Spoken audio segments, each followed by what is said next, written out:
और उत्तराखंड के जोशीमठ में जमीन धंसने से महासंकट से निपटने का रास्ता अभी मिला नहीं है। इस बीच वाराणसी से भी डराने वाली खबर आ गई है। बिल्कुल, वाराणसी में गंगा नदी के किनारे बने सैकड़ों मकानों में दरार नजर आ रही है और वो धंसने जा रहे हैं। दीवार से लेकर छतों तक में क्रैक नजर आ रहा है। इसकी वजह से लोगों में घबराहट फैल गई है। आइए आपको दिखाते हैं वाराणसी से ये खास रिपोर्ट।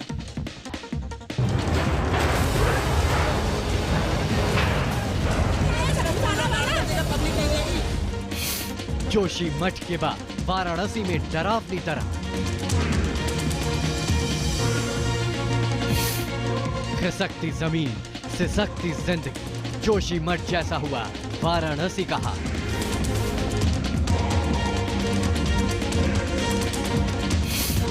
गंगा नदी में समा जाएंगे हजारों घर।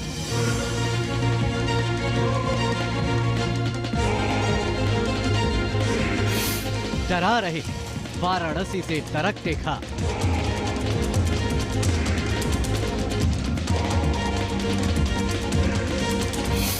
वाराणसी में डर के साए में जिंदगी।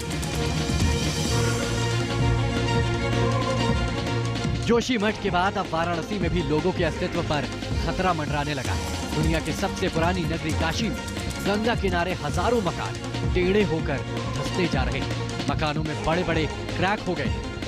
नए बने मकानों की छतें लटक गई। वाराणसी में गंगा के किनारे ऐसे सैकड़ों मकान हैं जो बिल्कुल खतरे के घेरे में हैं।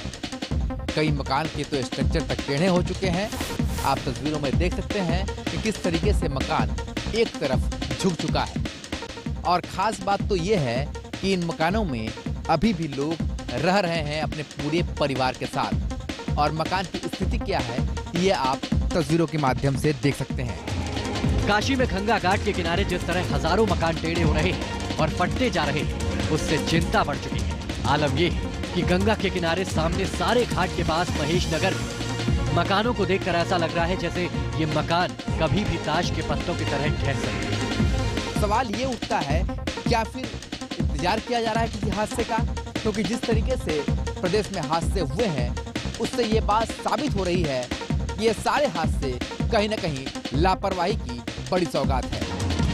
गंगा घाट के किनारे धंसते मकानों के बीच किस तरह से लोग रहने को मजबूर हैं, इसकी असलियत जानने के लिए हमारी टीम घर के अंदर पहुंची। तो नजारा बेहद भयानक था। हम लोगों ने 15 दिन धरना दिया, यहाँ कुछ नहीं हुआ। खाना पीना जल त्याग करके सारा कुछ विधायक लोग भी आए थे और कुछ निर्णय नहीं लिया गया। तो आप बाल बच्चों को लेकर रहते हैं, कितना डर लगा रहता है? बहुत डर लगता है। हाँ, मजबूरी में रहना पड़ता है। नगर निगम कहता है कि बनारस जनपद में 100 जर्जर मकान नहीं बल्कि उससे अधिक सभी मकानों की जांच की जा रही है। अगर कोई विवाद नहीं है तो उस मकान को गिराया जाए। जोनल अधिकारी यहाँ नगर मुख्य अभियंता जो है सामान्य इंजीनियरिंग विभाग जो है उस भवनों की जांच करते हैं और अपनी रिपोर्ट जोनल अधिकारी को देते हैं। जोनल अधिकारी संबंधित भवन स्वामी को देता है और यदि उसमें ये पाया जाता है कि कोई लिटिगेशन नहीं है या कोई न्यायालय का विवाद नहीं है तो उस पर जो नियमानुसार जो कार्रवाई होती है वो करते हुए फिर उनके जर्जर भवन को नगर निगम गिराता है। गंगा के किनारे सामने घाट का पूरा इलाका धंस रहा है। आलम यह है कि मकानों में दरार पड़ गई। वाराणसी नगर निगम 400 जर्जर घरों का दावा कर रहा है। इसके साथ ही मरम्मत कराने और घर खाली कराने की बात भी कर रहा है, लेकिन इसकी हकीकत कुछ और ही। बहुत डर लगता है। आदमी रूम खाली कर दे लगा, उसमें राहत नहीं खे आदमी। यह भयावह स्थिति है और ये लगातार हर वर्ष बढ़ता ही जा रहा है। गंगा की कटान का असर है कि सब कुछ जमींदोज होने की कगार पर है।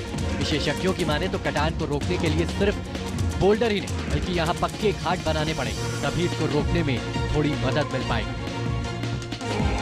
Team news nation.